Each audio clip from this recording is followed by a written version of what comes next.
there any strategies or initiatives in place to promote cultural diversity and integration among Bangladeshi immigrants and the border Australian community? I really don't think it plays that way.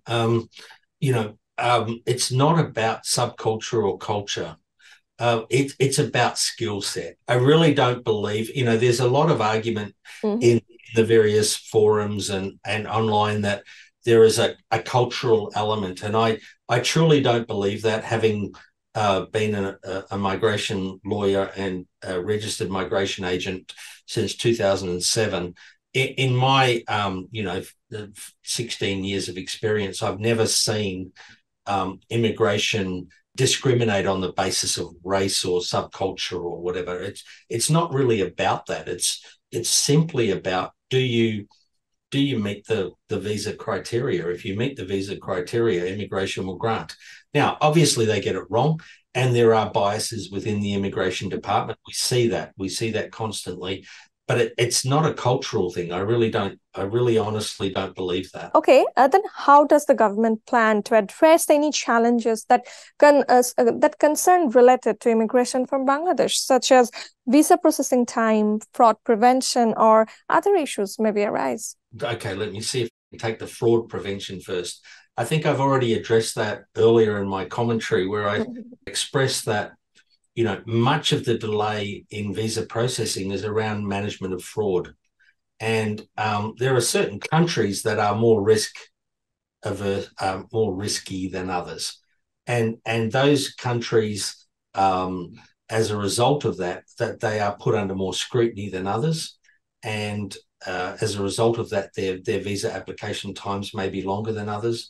But as a general rule, the fraud is across the board. There are many people right across every sector, every race, every culture, that just want to scam the system. And Australia seems to be a bit of a sucker in that we seem to be an easy target, and people think that they can come to Australia and we will just let them in easily.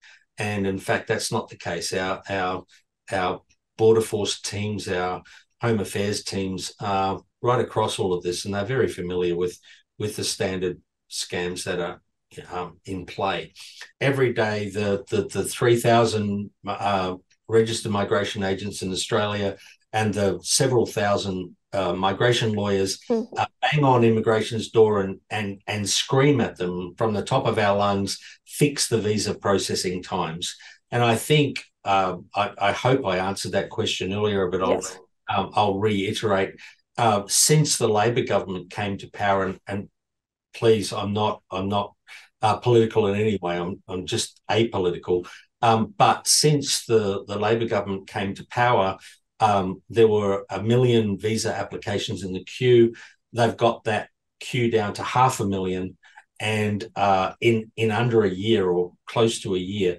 So Andrew Giles and the Minister for Home Affairs are working clearly, significantly, making significant headway. They've hired hundreds of extra staff.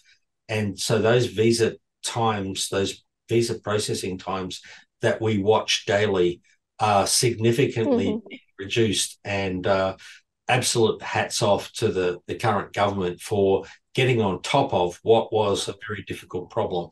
However, having said that, be aware that the parent queues are simply they're almost impossible to beat without changing the system. The other thing to be aware of is that we also have appeal rights in this country.